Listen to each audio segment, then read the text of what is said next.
अगर हमें प्रेरित नहीं करते तो शायद मैं चुनाव में उतरता भी नहीं, क्योंकि वहीं से मैं चाहता भी था कि वाइफ मेरी चुनाव लड़े। मैं कभी राजनीति में आना नहीं चाहता था, क्योंकि मुझे टाइम देना था। मैं किसी भी काम में टाइम देता हूँ, वक्त देता हूँ। अब मुझे लगता है कि थोड़ा सा संगीत को थोड़ा सा साइड नहीं करूंगा, बल्कि थोड़ा कम करूंगा, इधर टाइम ज्यादा दूंगा, क्योंकि समस्या छपरा में बहुत ज्यादा है। यहाँ तक कि डीएम ऑफिस तक पानी घुस गया था इस बार बारिश में, और पूरे छपरा के व्यापारियों के इतना नुकसान हुआ था। अगर ये नाले का व्यवस्था हो गया होता या बहुत सारी चीजें अगर हो गया होता तो कम से कम उनका नुकसान नहीं होता। तो मैं जिस तरह मैंने खुद को बड़ा किया, प्रयास उसी तरह रहेगी कि जिस तरह मेरे बच्चे बेहतर स्कूल में पढ़ते हैं, उसी तरह हमारे छपरा के भविष्य जो आने वाले बच्चे हैं जो हैं वो कम से कम बेहतर स्कूल में पढ़े, उनका इलाज के लिए बेहतर स्वास्थ्य हो। और सबसे बड़ा हम लोगों का जो पलायन रोकने का, जो आज हम अपने बच्चों के बीच अपने बच्चों के बीच में नहीं रह पाते हैं, होली में नहीं रह पाते, उसके लिए हर पत्नी अपने पति का वेट करती है। और तेजस्वी भैया का एक संकल्प है और हमारे पूरे महागठबंधन का संकल्प है कि हम लोगों को पलायन रोकना है। उसके लिए हमें रोजगार की व्यवस्था जो भी हो सकती है। देखिए, एक बार बदलने की जरूरत है। अगर आपको लगे कि नहीं सही, हम अच्छे नहीं है, तो हमें भी बदल देना। हम ये नहीं कह रहे हैं कि हमें रेगुलर कर देना। आप एक बार बदल के तो देखो बिहार बदलता है कि नहीं। हमने अभी बिहार को बदला ही नहीं, हमने अपने सोच में कभी बिहार को बदलते हुए देखना नहीं चाहे, इसलिए शायद बिहार अभी तक नहीं बदला।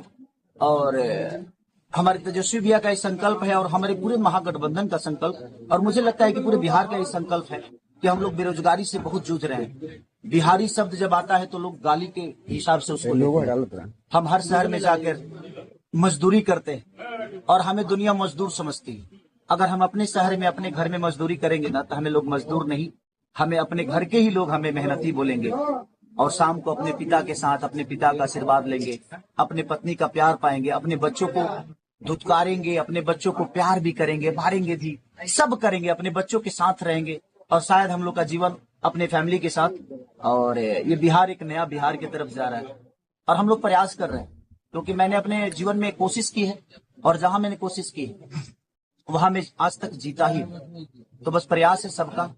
और छपरा की जहां तक विकास का बात है, तो मैं अब कोशिश करूंगा कि सिर्फ छपरा ही नहीं बल्कि पूरा बिहार बदले, और पूरा बिहार का एक ऐसा चेहरा हो ताकि दुनिया देखे तो कहे कि हाँ यार, क्या बिहार था और क्या से क्या हो गया। गढ़ कहा जाता है, क्या खेसारी लाल यादव इस गढ़ को तोड़ पाएंगे? देखिए, गढ़ तोड़ने के लिए मैं नहीं आया, मैं लोगों के प्यार पाने के लिए आया हूँ। और किसी का गढ़ नहीं होता है। मुझे लगता है कि अगर वो लोग बेहतर काम किए होते तो खेसारी को यहाँ आने की जरूरत ही नहीं थी। मैं किसी का विरोधी नहीं हूँ, मैं किसी का विरोध करने यहाँ नहीं आया हूँ। मुझे लगता है ना कि मैं अपने बुजुर्गों के आशीर्वाद से मुझे जो मिला है, मेरे अपने माता पिता, अगर शायद मेरे पापा यहाँ रह के नौकरी किए होते या यहाँ रह के चाना बेचे होते तो शायद मैं भी बेहतर स्कूल में पढ़ सकता था, क्योंकि पापा को बहुत स्ट्रगल करना पड़ा था हम लोगों को पालने के लिए। अगर यहाँ रोजगार होता तो मेरे पापा दिल्ली नहीं गए होते, और बहुत सारे शहरों में पापा जाकर हम लोगों को पालने के लिए बहुत, मुझे लगता है कि मेरे से ज्यादा कर्मठ, मेरे से ज्यादा मेहनती मेरे पापा, जो कि हमेशा हम लोगों को, हम बहुत नहीं पढ़ पाए क्योंकि हमारी व्यवस्था नहीं थी। इसमें गलती हमारी पापा की नहीं, हमारी गरीबी थी। तो अगर शायद हमारा बिहार भी कलकत्ता की तरह होता, दिल्ली की तरह होता, तो शायद पापा की प्रॉपर्टी यहाँ होती और शायद हम और आगे बढ़ गए होते। खेसारी जी आज अमित शाह छपरा में आ रहे हैं, क्या कहेंगे आप, कैसे देखते हैं इसे? कैसे देखते हैं, वो गार्जियन है, उनका सम्मान है। मैं किसी व्यक्ति विशेष का विरोधी नहीं, मैं किसी के नीति का विरोधी हूँ कि आपने इतने साल, इतने 15 साल 20 साल में एक फैक्ट्री नहीं लगी। मुझे लगता है कि बिहार में एक भी फैक्ट्री नहीं लगी। ऐसा कैसे हो सकता है कि हम 15 साल राज करें और एक फैक्ट्री तक ना लगे? अपने लोगों को हम खुद ही ट्रेन दे रहे हैं कि नहीं, यहाँ आप जल्दी से ट्रेन ले लो और जल्दी से तुम दिल्ली जाओ, पंजाब जाओ, गुजरात जाओ, कलकत्ता जाओ। मुझे लगता है कि यार हमें बुलाने के लिए ट्रेन दो, ताकि हमारे पास रोजगार रहे, तो हमें जाना ना पड़े। हमें ट्रेन की जरूरत नहीं है, हमें ट्रेन की जरूरत नहीं है, हमें अपने परिवार की जरूरत है।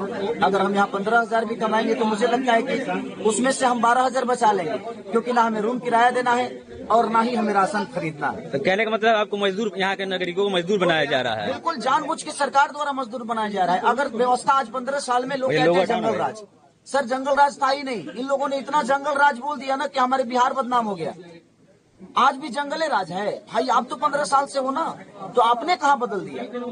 आज भी तो लोग बेरोजगारी में हैं, आज भी तो पलायन हो ही रहा है, पलायन रुक ही नहीं रहा है। हर वो औरत अपने दीपावली में अपने पति के लिए रोती है, वो बच्चा अपने पिता के लिए रोता है, वो पिता अपने बेटे के लिए रोता है कि काश रहता तो दिवाली साथ में मना लेते, होली साथ में मना लेते, छठ साथ में मना लेते। ट्रेन की हालत नहीं देखते हैं, यहाँ छपरा की स्थिति नहीं देख रहे हैं आप। आज इतने व्यापारियों का दुकान में पानी घुस गया है, डीएम ऑफिस तक पानी घुस गया। आखिर किसका देने?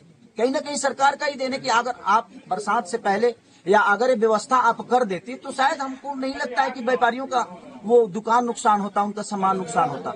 उसको किया जा सकता है। आपको कोई विधायक या कोई मंत्री इसलिए नहीं बनाता है कि आप अपने पोजीशन और पद के लिए बनो। आपको अगर कोई चुनता है, आप बताओ इतने सारे लोगों में आपको चुना है तो कुछ तो सोचा होगा ना उसने कि नहीं यार ये हमारा देखभाल करेगा। आपसे वो पैसे थोड़ी मांग रहा है, वो सिर्फ एक वोट के बदले आपसे एक सुविधा मांग रहा है, अपने बच्चों का भविष्य मांग रहा है। तो कहाँ से वो गुनाहगार है? आज हम नामांकन करने आए हैं, क्या कहेंगे आप? देखिए, नामांकन ये मेरा नहीं बल्कि मुझे लगता है कि छपरा का विकास का है और तेजस्वी सरकार बनाने का ये पहला लहर है।